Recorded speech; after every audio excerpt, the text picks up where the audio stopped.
Yo, what's good, bro? Yo, what's up, man? Dude, it's not looking good here, man. It's not looking good. I've applied to so many companies and like, none of them are replying to me back. None of them are replying back at all. And I think it's because of my CV. Dude, I want an internship so bad. I needed to fund my Crunchyroll subscription, bro. What do I do? Yo, dude, I got the perfect video for you. It's a resume tutorial video. Yo, let me show you. Yo, you have a video? Dude, share it with me, please. I need it, man. Yo, I got you. Hey beautiful people, welcome back to the channel. You're watching Portray, and if you're new on this channel, I help you to succeed and navigate through your tech career.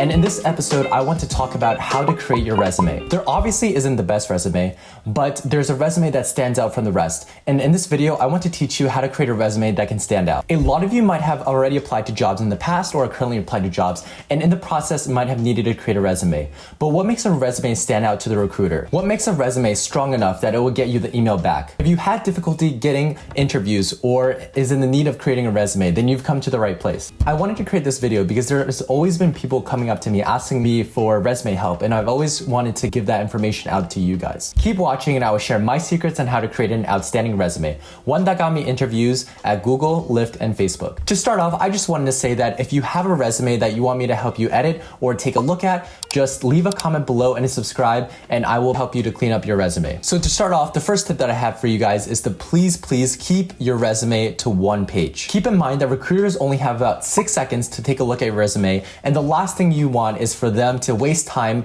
scrolling through multiple pages of the resume. Keeping the resume to one page will be so much easier on Recruiter and will allow them to better gauge your skills. So here's the resume that I actually use for my tech recruitment. For those of you who don't have a resume yet and are just starting out, there's actually a lot of amazing templates online, and I will link them in the description below. These templates are really amazing for beginners and they have almost everything you need. Just make sure to change the titles and fill in the information with your own information. To start off, your resume needs to have your name at the very top in very large font so that the recruiter can easily see it. And also it should include your email so the recruiter can email you, and your phone number so the recruiter can message or text you. Also, you can possibly include your address if the recruiter wants to send you anything. And below that, you should include your LinkedIn account link and also your personal portfolio website if you have one, and also your GitHub account if you're doing a technical resume. The first section that you need on your resume is either work experience or education. And in my case, I have my education first, so we're gonna start talking about that. Under your education section, you should clearly list your school and when you're graduating. In terms of whether you should put your GPA onto your resume, a lot of people have asked me this question, and honestly, I don't believe that you really need your GPA if you're going for a technical job position like software engineering. I don't know if it applies to other positions in other fields, but specifically for software engineering, you don't have to put your GPA under. If it's good enough, you should probably put your GPA on there. And also, you can also put your major GPA on there if it's higher than your actual GPA, or put them both on there. But if you don't feel like you want to put your GPA under, you definitely don't have to, because the work experience and side projects are much more important. Furthermore, if you have any honors, you should list them in the education section. And if you are in any relevant clubs or activities that are based on the particular field that you're going into, you should probably also list them along with the leadership positions. In my case, I'm going for something with computer science and tech field, so I have listed Hack Duke and I have listed Duke Tech Innovators. However, I currently have 2 universities on my education section, and that's because I actually transferred from one school to the other. You should only have one school if you just finished undergrad or if you're in undergrad. And if you did a master's program, you should probably list your undergrad and your master's.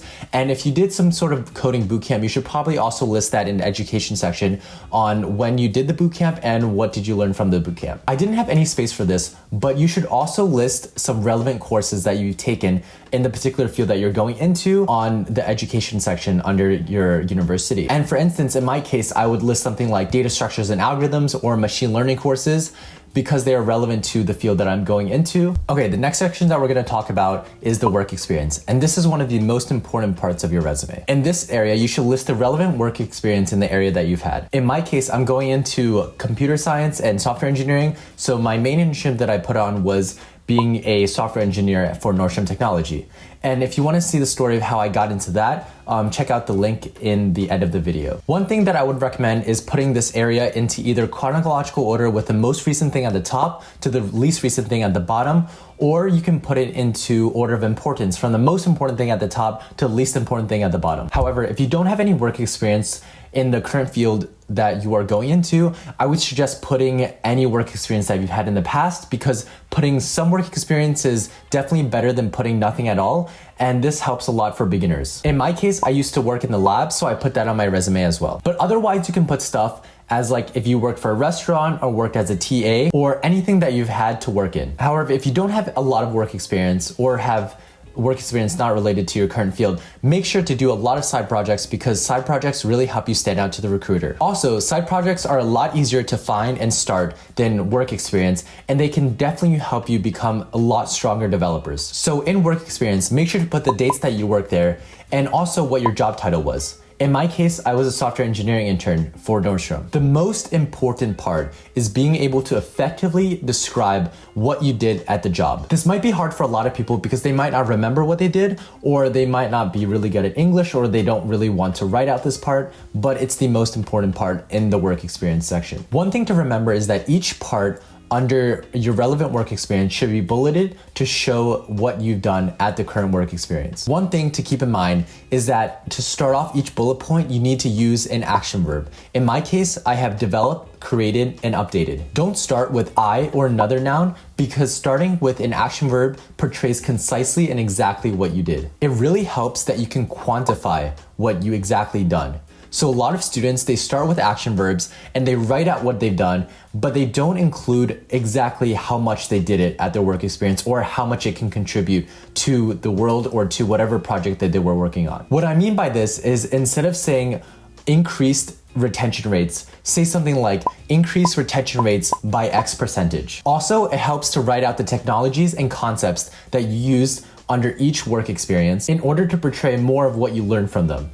In my case, I learned stuff like AWS Lambdas or Node.js, and so I bolded it to make it easier and more clear for the recruiter. For each of your work experience, you should have at least 2 to 4 bullet points specifically and concisely stating exactly what you did there. Okay, so for the last section on your resume, it really depends on what area you're going for, but you should have something like side projects or relevant projects in the area that you're going into. For instance, if you're going into data science, you should probably have some projects related to data and data science. If you're going to product design, you should probably have some projects related to any of the products that you worked on designing. Furthermore, you should list the technical languages and technologies that you already know. I didn't have space for this, but you should also input the relative amount of experience that you have in the particular language or technology. For instance, after the technology or language that you have, put in parentheses beginner, intermediate, or advanced, pertaining to how much experience you have with the particular language. You should list these from most experienced languages to least experienced languages. For your selected projects, you should start off with what the title of the project was, along with how long you worked on the project. And after that, you can start working on the bullet points. To start off with the bullet points, you should begin by describing exactly what the product or side project was and what it does, and also some of the APIs or technologies that you worked on within the side project. Then for the other bullet points, you can describe what the application can do, but just remember to keep it concise and make sure you have quantity values on there. Make sure to prioritize and list the most important features first. In my resume, you can see that for the last bullet point under each side project, I listed what I built the side project with, the technologies that I used. This isn't really needed, as you can always list it within the bullet points describing what the side project is and what its features are. Furthermore, if you still have space, you can always describe miscellaneous activities or leadership positions or other extracurricular activities that you have in the current area that you're going into. And now you are finally finished with your resume. Make sure to have your name and the section titles in larger font and clearly labeled, so the first thing that the recruiter sees on your resume can be those sections. Just to clarify, there can be many different options when creating the resume, and one's not better than any other. But this resume format worked really well for me during my time recruiting, and it has been revised countless times throughout my journey. And that concludes the video. Thank you so much for watching. And just to reiterate, if you want me to take a look at your resume, just subscribe and leave a comment and I will be happy to take a look at it. Since it is currently quarantine, I will definitely get through all of the resumes. Thank you so much, everyone.